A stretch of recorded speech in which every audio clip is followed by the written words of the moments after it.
Bienvenue dans Ecom Lab, l'atelier où les e-commerçants racontent leur parcours entrepreneurial. Dans ce podcast, ils partagent avec vous leurs expériences, succès, difficultés et l'histoire de la création de leur business pour vous inspirer dans votre propre parcours en e-commerce. Aujourd'hui, je reçois Bastien Rambaud qui a fondé Vesto en 2020 avec Anne-Lorraine Armel et Wilfried Dumas. Vesto est une start-up française spécialisée dans le reconditionnement de matériel de cuisine professionnel visant à réduire les déchets et promouvoir une économie circulaire.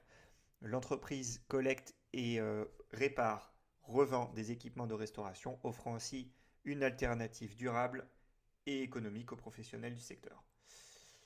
Avant de passer à l'interview, si vous êtes un dirigeant d'un e-commerce et en pleine croissance, il se peut que vous laissiez des ventes sur la table car votre site n'est pas encore parfaitement optimisé.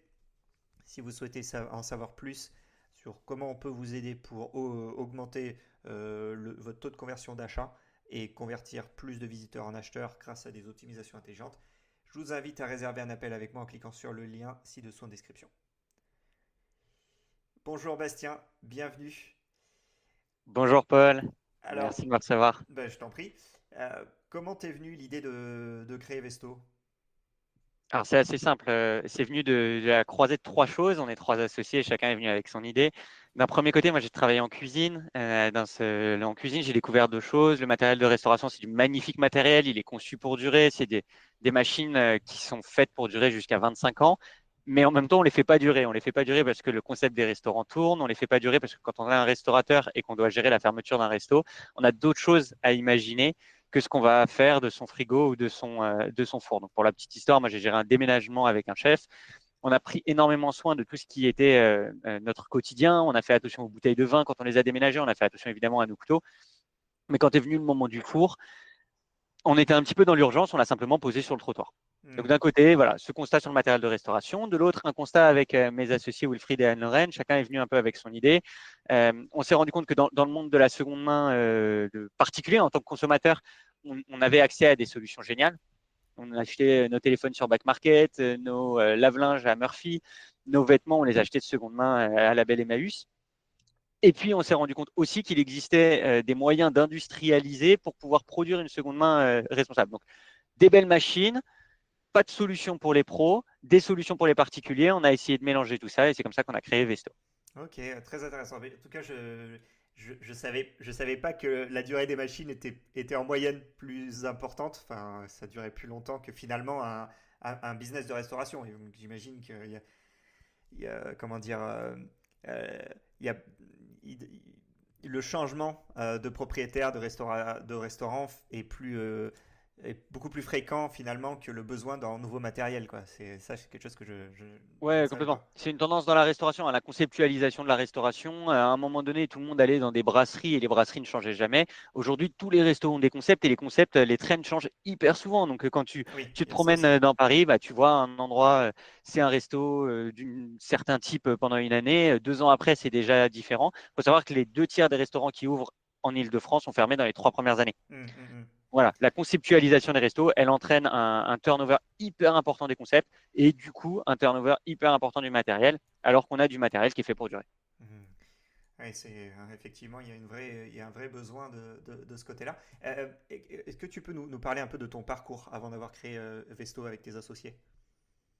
Ouais, bien sûr. Donc, moi, avant de créer Vesto, j'ai fait du commerce, j'ai fait des études hyper classiques. J'étais en prépa, je suis allé à HEC. J'ai fait une longue pause pendant ces études-là parce que je ne trouvais pas forcément mon compte dans les métiers de la finance et du conseil qu'on nous proposait. Je suis allé faire de la cuisine. Donc, j'étais en école de cuisine à Ferrandi. Je suis rentré comme commis dans le groupe de Pierre Gagnère. C'est là-bas où j'ai appris la cuisine, c'est là-bas où j'ai découvert la beauté des métiers manuels. J'ai fait ça pendant un an.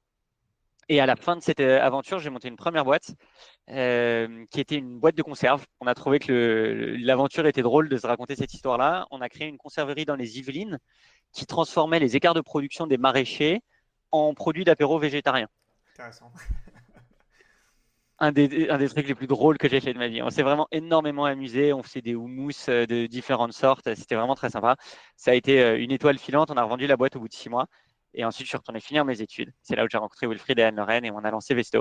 Waouh, t'as revendu la boîte au bout de 6 mois, c'est incroyable. Et c'est incroyable, ça t'était venu comment cette idée de concept? Il y avait, moi, je suis végétarien, donc je trouvais qu'il nous manquait une offre de quelque chose qui soit à la fois végétarien et fun. Donc gourmand, quelque chose de un peu gras, très salé, voilà. Et puis je parlais avec un copain et on se disait ce serait cool de monter une boîte ensemble. Ouais, mais on n'a pas d'idée. Une boîte de quoi? Une boîte de conserve. Et de la blague est venue la boîte. Ok. Ok. Et à ce sujet, comment vous vous êtes rencontrés avec les cofondateurs de Vesto? On faisait tous les trois des masters d'entrepreneuriat en même temps. D'accord. Wilfried et moi, on était dans le master d'HEC. Anne-Lorraine était dans le Sud Central. C'est des masters qui sont très proches. Et on est tous les trois passionnés par le déchet. Donc, quand tu fais des tournées démos sur des groupes Facebook ou des boucles WhatsApp en disant je suis passionné par les poubelles, est-ce que quelqu'un veut parler avec moi? Il n'y a pas grand monde qui répond, mais ceux qui répondent, il faut les garder pour toute ta vie. C'est l'économie bleue, c'est ça, non? Ce qu'on appelle l'économie bleue. Ou alors, je sais pas si tu connais ce concept d'économie bleue, Je ne où en connais pas le gros, terme. on vient Nous, on appelle ça le monde réutiliser, du déchet. ouais, on vient réutiliser les déchets finalement pour en faire une autre source de revenus, enfin pour que ça revienne dans l'économie. Enfin, Ouais, complètement. ouais, Économie circulaire, c'est peut-être il y a l'économie ce circulaire. terme économie bleue, je ne connais pas. Nous, on disait on est passionné par les déchets. Euh, à la création de Vesto, quels étaient les principaux défis auxquels vous avez fait face? Est-ce que c'était plutôt logistique, plutôt prendre contact avec les potentiels clients? C'était quelle nature? Ça ressemble à une histoire entrepreneuriale classique, hein. La première année, on ne savait pas ce qu'on faisait. Donc, le premier défi, c'est de trouver un business model. On a essayé avec un business model de marketplace. On mettait en relation des restaurateurs avec soit d'autres restaurateurs, soit des gens qui pouvaient proposer du matériel. Assez rapidement, on a eu beaucoup de demandes. Par contre, on avait une offre qui était vraiment très, très peu qualitative. On livrait des machines qui ne fonctionnaient pas. Donc là, quand on fait ça, on se retrouve avec deux choix. Soit on commence à vendre du neuf, Hmm. c'est ce que font certains aujourd'hui dans le monde de la restauration. Soit on décide d'améliorer l'offre de seconde main. C'est le choix que nous, on a fait. Et on s'est dit, puisqu'il n'y a pas une offre de seconde main de qualité suffisante aujourd'hui en France, on va la créer. Hmm. Donc concrètement, le matériel que vous récupérez, vous le remettez à niveau, vous le réparez avant de le mettre sur votre marketplace. C'est ça qui a changé On le dans votre business reconditionne. model? Ouais, Vous du coup, on a conditionnez. ouvert un premier atelier, on est devenu industriel. Aujourd'hui, on a une usine qui fait 8000 mètres carrés. On a une trentaine de personnes qui travaillent en production à reconditionner des équipements. Donc, à la fois enlever les pannes qui peuvent exister à un moment donné, mais aussi faire en sorte que les équipements ne tombent pas en panne dans le futur. Hmm. On les nettoie, on les remet sur des palettes, on prépare vraiment les équipements pour leur seconde vie avant de les vendre. Et au tout début, raconte-nous comment ça s'est passé. Est-ce que c'était vous directement qui répariez ces machines ou est-ce que vous aviez des contacts déjà avec peut-être des réparateurs, Alors comment nous, on ça n'a s'est pas de passé au début? savoir-faire. Au début, on n'avait pas de savoir-faire en technique, hein, donc on a pris des freelances qui sont venus, qui nous ont dépanné les premières machines. Et nous, c'est tout le reconditionnement cosmétique. Donc on les nettoyait. On a fait ça pendant 6 à 8 mois. On prenait le frère de mon associé est venu nous donner un coup de main en freelance pendant l'été. Enfin, on a fait un peu comme on a pu. On lavait avec des éponges et puis du liquide vaisselle. Petit à petit, on s'est rendu compte que ce qu'on faisait n'était pas du tout adapté. On a appris, on a professionnalisé, on a standardisé. Hmm. Et c'est comme ça qu'aujourd'hui, on a le fonctionnement qu'on a. Oui, parce que j'imagine il y a tout le côté sanitaire qui est super important, quoi. Il doit y avoir. Je me souviens parce que moi aussi j'ai travaillé en cuisine mais pendant les périodes d'été pour financer les études, un truc assez classique. Et je me souviens qu'à chaque service, on nettoyait de fond en comble les machines.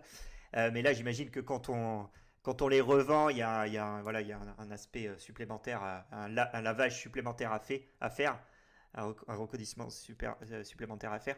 Donc c'est toutes ces choses-là, tu les as appris au début, tu les as découvertes au début. Et moi, c'est marrant, tu me parles de freelance qui t'ont aidé. Moi, je savais pas que c'était possible de trouver des freelances dans une thématique comme celle-là, des réparateurs de machines. Donc, comment tu les as trouvés? Est-ce que c'est. Ouais, tu m'as dit, c'est quelqu'un dans ton entourage que tu connaissais qui t'a aidé au début?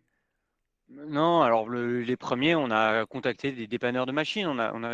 En fait, c'est les mêmes personnes que ceux qui vont réparer le frigo dans un restaurant à droite ou à gauche. On en a Ok. appelé, on leur a demandé s'ils voulaient bien venir faire une demi-journée ou une journée complète avec nous, et ils sont venus. C'est vraiment un modèle qui fonctionne beaucoup à l'intervention. Hmm. Donc, dans le langage startup, on appelle ça des freelances, mais d'autres gens appellent ça des prestataires. Ok. Ça revient vraiment exactement au même. Ok, moi j'étais pas au courant de cet écosystème-là. Au tout début, comment est-ce que vous aviez financé cette aventure? Est-ce que c'était en fonds On a propres? commencé par faire la tournée des concours. Donc, on fait des concours de pitch, des concours d'entrepreneuriat avec lesquels on a rassemblé nos premières dizaines de milliers d'euros. Ça nous a permis de lancer le début. Ensuite, on a été chercher le réseau Entreprendre, Wilco, donc des choses en quasi-fonds propres, des prêts qui nous ont été apportés à nous, fondateurs, qu'on a pu réapporter à la boîte. Et puis ensuite, on a fait une petite levée de fonds en janvier 2021 en Love Money pour pouvoir ouvrir notre premier atelier. Ok. Et là, vous avez fait de nouveau une levée de fonds ou vous n'avez pas eu besoin? Ouais, on a relevé en 2023 pour ouvrir l'usine qu'on a aujourd'hui, l'usine qui fait 8000 mètres carrés. Et on est en train de préparer une prochaine opération pour pouvoir aller ouvrir des nouvelles usines. Et votre usine, elle est où? Elle est à Compan, dans le nord de l'Île-de-France, pas très loin de Roissy. Ok, ok. Ouais, en tout cas, c'est incroyable d'arriver à ouvrir une usine, c'est fou et j'imagine que ça a dû être un énorme défi d'un point de vue logistique. Enfin, j'imagine que c'est assez complexe, quoi. Ouais, forcément, bah, faut visualiser, faire des travaux chez soi. Ouais, Quand on a, je sais pas, 40 ou 80 mètres carrés, on voit à peu près ce que c'est. Bah là, c'est la même chose dans 8000. Donc, tout est multiplié par 10, par 50, les délais d'approvisionnement, la taille des câbles qu'il faut tirer. Voilà, tout est un petit peu plus conséquent. Après, ça s'organise à peu près de la même manière. Il faut faire venir chacun des corps d'État, il faut qu'il fasse son travail, il faut avoir les plans qui conviennent. Donc c'est un gros boulot. Nous, on vient pas du monde du BTP, donc on n'était pas très chaud pour faire les travaux. Malgré tout, on a appris. Le premier atelier qu'on a ouvert, il fait 800 mètres carrés. On l'a c'est ouvert pas mal. et dans cet atelier-là, on a fait beaucoup des travaux nous-mêmes. Ouais. Donc on a appris à faire de la couverture avec Wilfried. On était sur le toit en train de poser de la bande d'étanchéité. On a fait la plomberie nous-mêmes. Ça s'apprend. Et une fois qu'on a appris à faire ça, on l'a fait faire dans l'usine qui fait 8000 mètres carrés. Et là, on a fait ça beaucoup plus professionnellement. Ouais, c'est incroyable. Euh, Quels sont, au tout début, quels ont été vos premiers grands succès en fait? À partir de quel moment vous vous êtes dit là c'est bon, on est dans la bonne voie, c'est la bonne direction, on a le bon business model, on a bien réajusté comme il fallait. C'était à quel moment et c'est quoi qui vous a fait dire que vous étiez sur la bonne piste? Alors, je pense qu'au début, ça a été des petites ventes à droite, à gauche, quand on a commencé à avoir un peu de récurrence, à livrer des machines, à se rendre compte qu'on était capable de fournir des chaînes, à fournir des gens comme ça. Et puis, à un moment donné, je pense que le truc qui nous a fait vraiment changer de dimension dans notre tête, c'est un jour où on a fait une récupération, on est allé vider des locaux et on a vidé une tour à la Défense qui était les anciens locaux d'EY. L'opération a eu lieu un samedi matin, je ne sais même plus pourquoi. On s'est retrouvé avec Wilfried à gérer ça, à vider complètement cette cuisine. Et on a rempli 15 camions de matériel. Et on est reparti en se disant, en fait, notre mission, c'est de vider les poubelles. Notre mission, c'est d'éviter du déchet. Nous, on pensait éviter du déchet en dizaines de machines. Et là, d'un coup, un jour, Plusieurs tonnes. 70 machines, Ouais. 15 camions. Et le lendemain, le lundi matin, on arrive au bureau et du coup, on avait tout vidé en vrac parce que c'était le samedi, on n'en pouvait plus, on voulait aller retrouver nos copains. On avait commencé à 6 heures du matin, il devait être 20 heures quand on est rentré, quoi. Le truc était quand même un peu prenant. On avait tout juste jeté les machines dans l'entrepôt, on était parti en week-end. Le lundi, on arrive et il faut ranger du coup.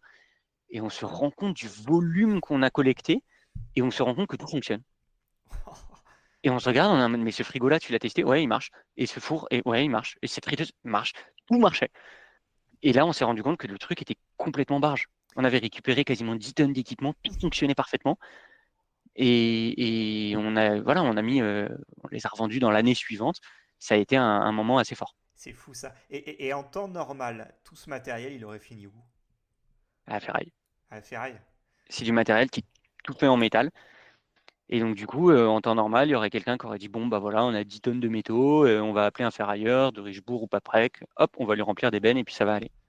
Ah, donc il n'y avait rien jusqu'à présent qui était prévu pour les réintégrer dans l'économie, quoi. Ok, Non, alors il y avait des brokers, des gens qui le font hein, à petite échelle. Mais là, en l'occurrence, nous, on est intervenu. Ah, c'est pour ça qu'on est intervenu un samedi, je me souviens maintenant.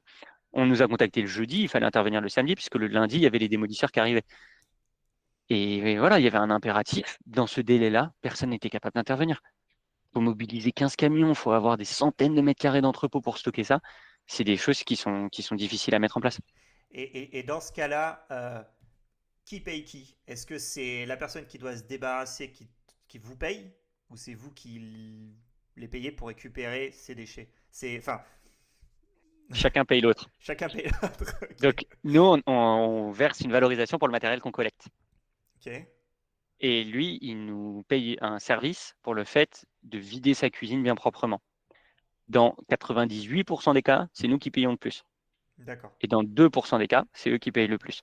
Et en Hmm. fait, on a toujours fait comme ça. On a toujours essayé d'être le plus transparent possible parce que les machines qu'on collecte, elles ont de la valeur. C'est important qu'on paye pour ça. Mais en même temps, entre vider des machines qui sont au rez-de-chaussée, qui ont déjà été débranchées et qui sont faciles à prendre, et entre aller au deuxième étage, enlever des lave-vaisselle qui font 1000 kilos et qu'il faut descendre par l'escalier, bah, il y a une vraie différence de service. Hmm. Et nous, ça nous arrive réellement de manutentionner à la main des machines qui font 600, 700, 800 kilos. C'est des services qui sont très, très compliqués et du coup qui valent forcément cher. Faudrait presque les exosquelettes, tu sais, là pour porter les charges, et un exosquelette du CEA qui pourrait peut-être vous aider. Ouais, Euh, complètement. Blague à part. Par mois ou par année, combien est-ce que vous arrivez à. Combien de matériel, combien de tonnes de matériel arrivez-vous à accaparer, à récupérer pour ensuite remettre à la vente? Est-ce que vous avez un On peu de. collecte à peu près 20 tonnes par mois. 20 tonnes? Principalement en Île-de-France ou maintenant vous tablez sur toute la France? On va en France entière. On collecte plus en Île-de-France parce que l'Île-de-France, c'est une région colossale et puis que c'est chez nous. Mais on va en France entière. On a des collectes à Tours, à Orléans, à Bordeaux, Ouais. sans trop de problèmes. Comme on collecte des gisements qui sont très concentrés, on collecte des grosses cuisines. S'il faut envoyer une équipe n'importe où en France, en fait, c'est pas très compliqué. Ils partent avec des camions, ils reviennent avec les camions pleins. Ça se passe très bien comme ça.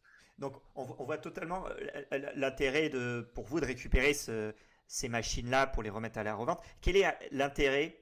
Est-ce qu'il y a un intérêt pécunier ou indirect pour l'entreprise qui souhaite se débarrasser des machines, autre Ouais, que ce faire que une je te bonne disais action? tout à l'heure, nous on valorise 100% du matériel qu'on collecte.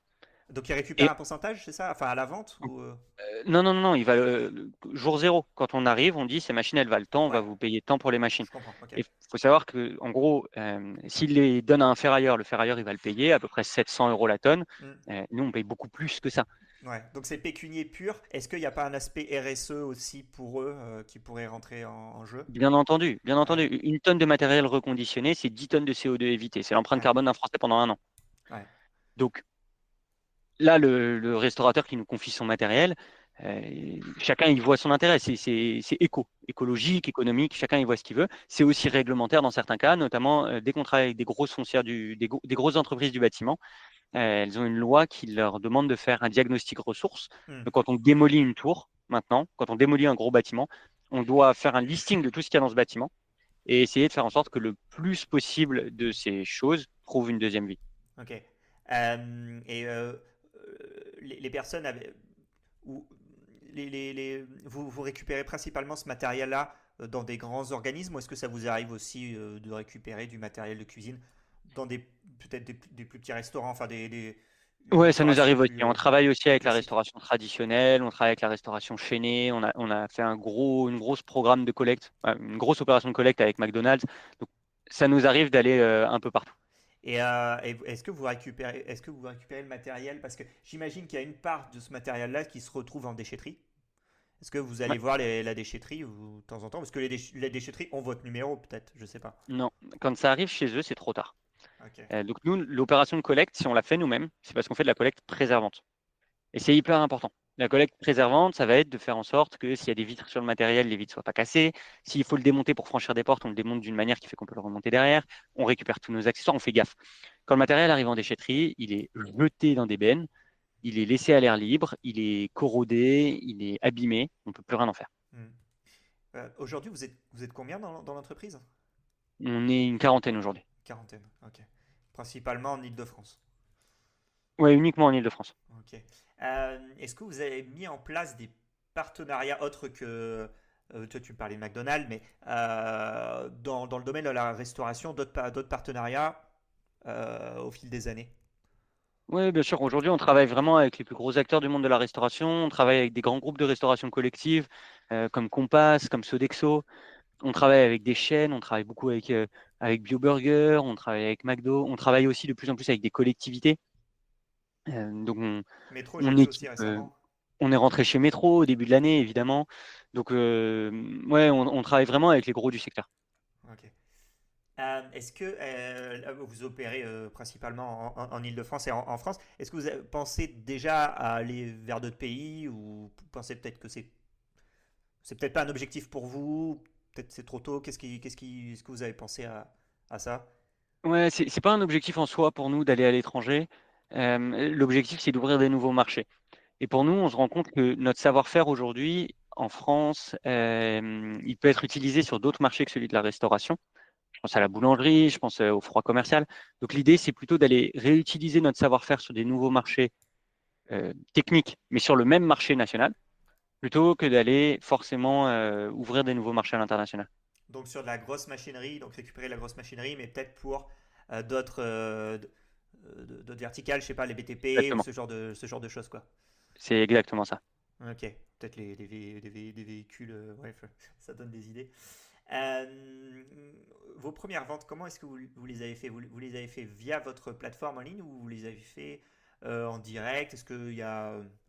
Ouais, nous, on a toujours mélangé les deux énormément. Ouais, Dans le monde de la restauration, donc panier moyen un peu au-dessus de 5 000 euros, c'est du on travaille avec des frugal, artisans. c'est ce qu'on appelle moitié physique, moitié... non, Digital, digital, voilà, c'est ça. Moitié exact. physique, moitié digital, ouais. Ouais, on a toujours travaillé comme ça. Donc, on rencontre les gens à travers notre site internet. Ils trouvent les machines sur notre plateforme. Par contre, on les accompagne systématiquement. Et c'est très important l'accompagnement humain. Nous, c'est pour ça qu'on pense que la vente online, euh, ça marche dans certains cas, mais ça ira pas très très loin dans la restauration. Il y a toujours besoin d'un contact humain et c'est normal. La restauration, c'est des métiers de l'accueil, c'est vraiment des métiers de l'humain. Hmm. C'est normal qu'un restaurateur veuille être accompagné.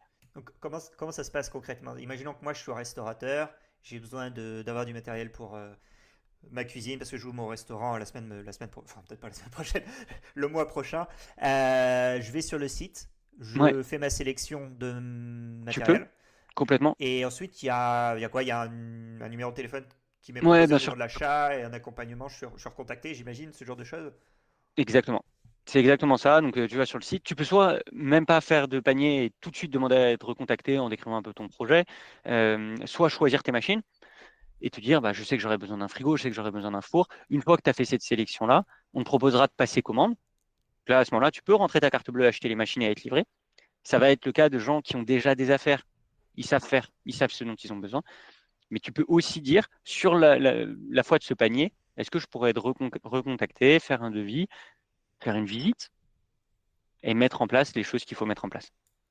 Ouais.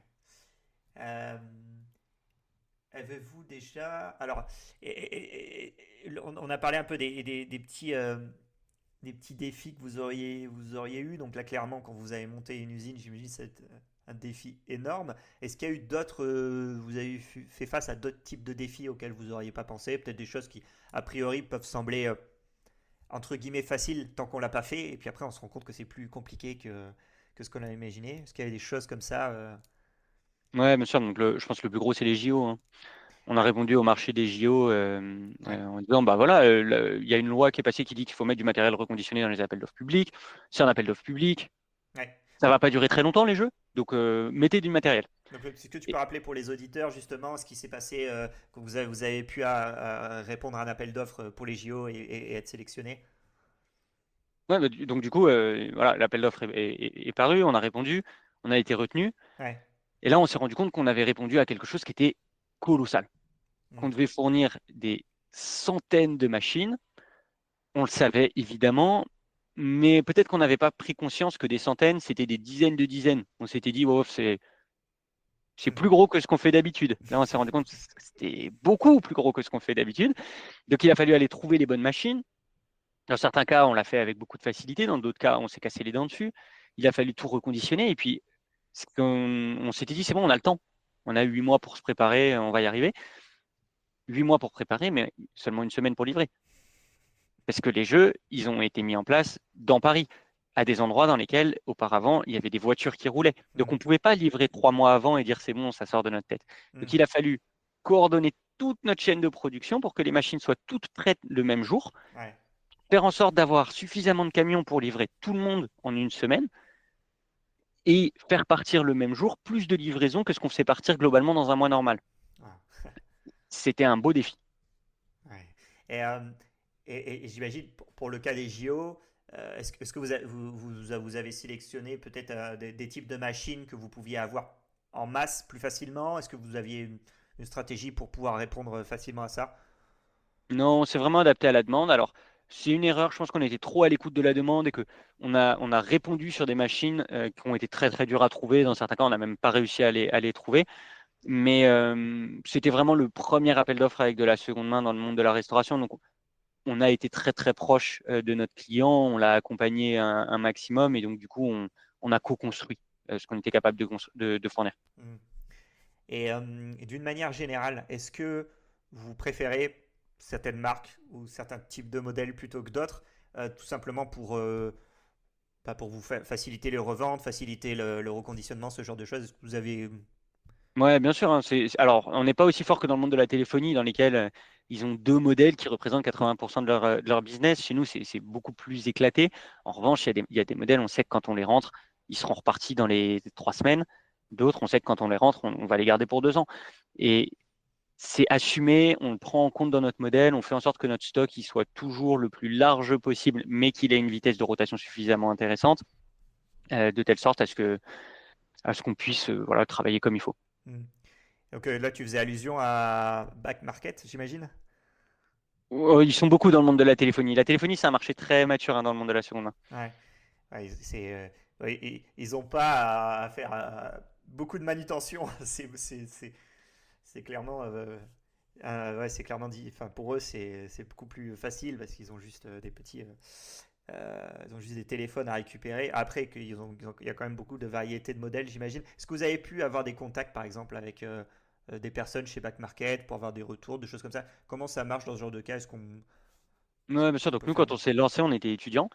Et avec Wilfried, on a fait notre mémoire de fin d'études sur le reconditionnement. On l'avait appelé derrière l'écran du reconditionné, je crois.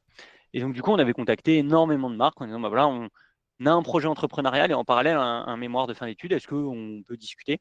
C'était les On a parlé prémices. avec. Ouais, c'était le tout début et en fait, nous, on connaissait pas trop ce monde-là. On l'a attaqué d'une manière très scientifique en disant, on va faire un mémoire de recherche. On va se donner les moyens de faire meilleur mémoire de recherche qui ait jamais été fait. On va s'y filer. En plus, nous, il y avait un mémoire par an qui était publié par une maison d'édition dans le master qu'on a fait. Donc, on s'est dit, on va écrire un bouquin. Donc, on a contacté tout le monde en disant, on est en train d'écrire un livre. Peut-être qu'il sera édité, peut-être pas, on ne sait pas. Venez, on se parle. Et ça a été super intéressant. Ça nous a permis de rencontrer plein de gens, de visiter des usines et d'apprendre, en fait, avant de commencer à faire. Hmm. Et pour faire ce livre, pour faire ce mémoire, vous aviez interviewé des gens, principalement en France ou carrément en Europe, dans le monde entier? C'était... Non, surtout en France. En fait, la seconde main, c'est vraiment un sujet de français. On est ultra leader dans le monde de la seconde main. C'est Je pour ça savais que pas. si tu veux un téléphone reconditionné aux US, tu l'achètes sur Back Market. Back Market. Et vraiment, hein, c'est une énorme chance. On a un pays qui a misé sur la seconde main il y a longtemps. Et il faut continuer à en profiter parce qu'on a de l'avance. Ouais. Et puis je sais que suivant les pays, culturellement, le seconde main, c'est mal vu, quoi. Pareil. Mais ça Ouais, l'était en France à une époque, hein. ouais. Alors qu'en France, on est peut-être plus ouvert là-dessus, donc ça nous permet peut-être de nous développer plus facilement. Alors, tu as un petit peu déjà répondu à cette question, mais peut-être tu vas pouvoir y rajouter des éléments. C'est quoi votre vision pour Vesto dans les prochaines années, disons les 5 prochaines années? Bien. Aujourd'hui, on a construit une position de leader sur le marché du matériel de restauration reconditionné. On en est très heureux, mais on ne va pas s'arrêter là. Et donc, du coup, nous, Ça- l'idée, c'est d'ouvrir des nouvelles verticales, ouvrir des nouveaux marchés. On a commencé à en creuser certains, on commence à se lancer dans le BTP, dans le froid commercial, dans le café, machine automatique de distribution de café. Donc, l'idée, c'est d'ouvrir 5 nouvelles usines dans les 5 prochaines années Hmm. pour aller faire des nouvelles typologies de matériel. Il y a il y a les récupérateurs de toilettes. Je sais pas si tu en as entendu parler. Ils récupèrent les toilettes, ils les reconditionnent. Ouais, on Notre- en connaît pas mal qui font ça. Après, ouais, c'est ça me fait Quand bref, penser à le monde ça. du déchet, il est catégorisé en différents mondes. Nous, on fait du EEE, donc du déchet d'équipement électrique Ouais, et ouais, électronique. c'est votre spécialité. Ouais, Voilà, exactement. Le ok. PMCB, le toilette, ça s'appelle PMCB, c'est des déchets neutres, inertes. Hmm. Nous, on pense que aujourd'hui, on a trop de. Comment dire? Les usines qu'on construit, nous, elles sont trop sophistiquées pour pouvoir faire des toilettes. Ouais, bien sûr.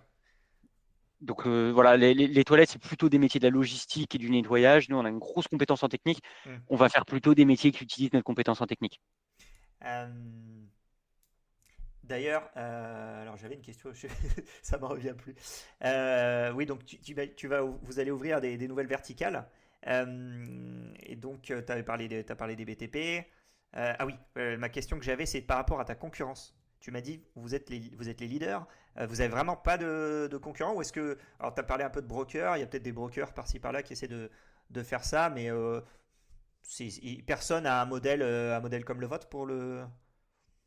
Non, alors aujourd'hui, il y a trois sortes de concurrents, on va dire. Il y a Le Bon Coin, Ouais. vrai concurrent, ça marche trop bien en C2C. Il y a des restaurateurs qui vendent et qui achètent sur Le Bon Coin. Et il y a les équivalents Le Bon Coin, donc des plateformes de mise en relation, voilà, notamment une qui s'est lancée il y a peut-être 2 ans qui s'appelle Alpaga, qui fait de la mise en relation, du C2C, et qui vend aussi un petit peu de neuf sur la plateforme. Donc ça fonctionne très bien. Il y a des restaurateurs qui peuvent acheter dessus. Donc ça, c'est une typologie de concurrence. Une deuxième typologie de concurrence, c'est plutôt de la concurrence au sourcing. C'est des exportateurs, des gens qui remplissent des conteneurs et qui envoient les machines hors de France. On se fait concurrence sur le gisement. Et une troisième typologie de concurrence, c'est le neuf low cost. En fait, nous, un restaurateur, quand il s'équipe en seconde main, c'est souvent pour faire des économies. Nous, on vend du haut de gamme reconditionné. Juste à côté, en général, pour des prix relativement similaires, il y a du neuf low cost. Hmm. Et justement, d'un point de vue durabilité, est-ce que c'est pas mieux d'acheter du reconditionné de bonne qualité plutôt que du neuf low cost qui pètera dans 5 ans? Ah Est-ce que oui, c'est un argument que tu peux. Bon, la réponse est dans la question, mais est-ce que c'est un argument que vous utilisez? bien sûr. Ouais. Bien sûr, c'est une évidence. Écologiquement, ça ne fait pas sens, hein, ces modèles du tout jetable. Et même économiquement, il vaut souvent mieux acheter une machine de seconde main qui a 4-5 ans et qui est faite pour en durer 20. Il lui reste 15 ans d'espérance de vie, qu'une machine toute neuve low cost qui est faite pour durer 3 ans. Bah, dans 3 ans, elle est morte. Ouais. Comment le site internet que vous avez, la plateforme en ligne que vous avez, comment elle Mhm. s'intègre dans votre stratégie globale? Est-ce que vous diriez que c'est ça qui vous ramène le principal, est-ce que c'est la principale source de clients que vous avez? Non, c'est pas la principale source. Le principal, c'est des comptes existants qu'on a sourcés depuis longtemps. On a beaucoup de récurrence chez nous. Le bouche à oreille qui fonctionne très très bien. Le site, voilà, c'est un de nos canaux, ça fonctionne très bien, mais c'est pas la principale source. Quand tu dis qu'il y a de la récurrence, les clients qui sont récurrents, c'est plutôt des gros clients, j'imagine. C'est par exemple s'ils doivent ouvrir des franchises, ce genre de choses. Ce serait pas le client moyen qui, une fois qu'il a fait son resto, de toute façon, il va pas en recréer un tout de suite. Si, si, ça arrive. Si ça Donc, arrive. ça arrive assez fréquemment d'avoir des clients qui ouvrent un resto et puis qui ensuite décident de faire évoluer le concept, ou alors ils ont ouvert juste la cuisine pour aller vite. L'été arrive, ils veulent ouvrir un bar pour Ouais. rajouter une nouvelle activité. Donc ça, on en a beaucoup qui font évoluer petit à petit leur concept et avec lesquels on travaille sur ça. Et après, effectivement, comme tu dis, hein, les chaînes, les groupes de restauration collective, ça marche très très bien.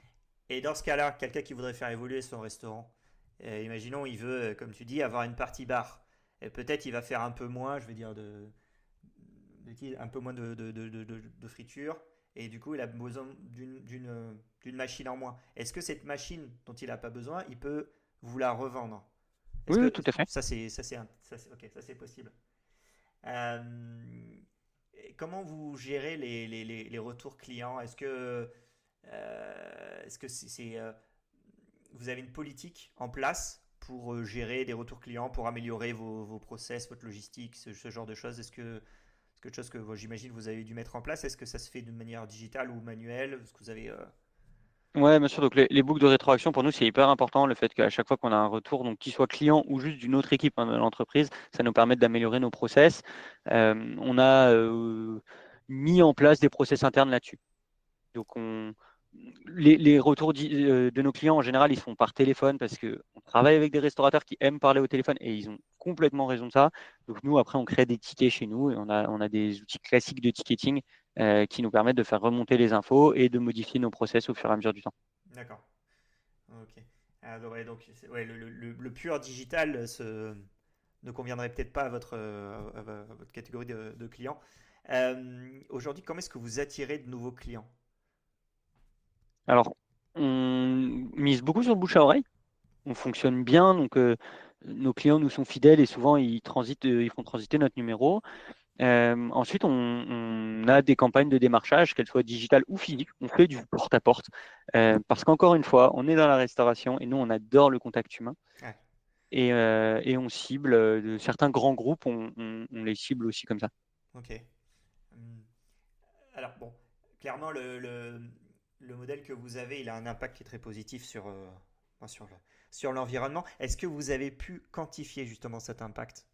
Ouais, j'en parlais tout à l'heure. Pour chaque tonne de matériel reconditionné, c'est 10 à 12 tonnes. Globalement, c'est 10 tonnes de CO2 évitées. Ouais, c'est fou quoi. C'est l'empreinte carbone d'un Français pendant un an. Ouais, ouais. Est-ce que vous pouvez nous parler de vos initiatives d'insertion sociale? Je crois que vous faites des actions Ouais, c'est aussi une des sur choses ce, assez sur ce point-là. importantes chez Vesto. Donc, le monde de la seconde main, c'est le monde historique des entreprises de l'insertion par l'activité économique. Emmaüs, la Fédération Envie. Nous, quand on s'est lancé, on a voulu ne pas aller marcher sur leur plate-bande. Donc déjà, on s'est privé de certains marchés parce que c'est les leurs. Ça nous va très bien, marché réservé. Et puis, dans un second temps, on s'est dit comment est-ce qu'on peut faire en sorte que notre activité économique, elle soit vertueuse socialement. Donc, on travaille avec ces acteurs-là pour faire des sorties de parcours d'insertion, ce qu'on appelle les sorties dynamiques, dans lesquelles, lorsque quelqu'un a suivi un parcours d'insertion chez Envie, chez Emmaüs, il peut venir continuer sa carrière en CDI chez Vesto. Donc, on travaille de plus en plus à l'intégration sur les modèles sociaux de Vesto avec des acteurs historiques de l'insertion par l'activité économique. Ok. Écoute, on arrive sur la fin de ce podcast.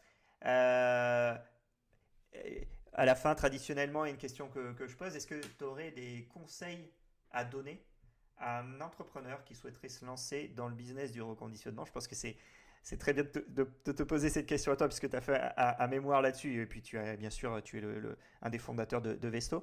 Quelles erreurs penses-tu qui, qu'il faudrait éviter pour quelqu'un, un entrepreneur qui souhaiterait se lancer dans du reconditionnement?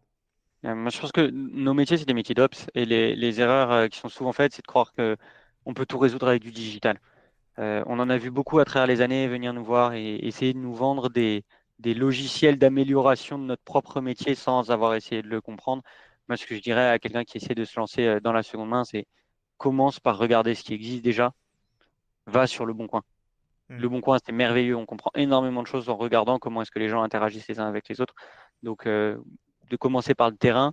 Et en fait, on est dans le monde du déchet. Le monde du déchet, c'est un monde de la logistique, quoi. Il faut vraiment comprendre pourquoi les machines ne transitent pas et pas venir avec trop d'idées préconçues, et notamment voilà, les outils avec ou sans IA, mais qui viennent Ouais, résoudre des problèmes qui n'existent pas.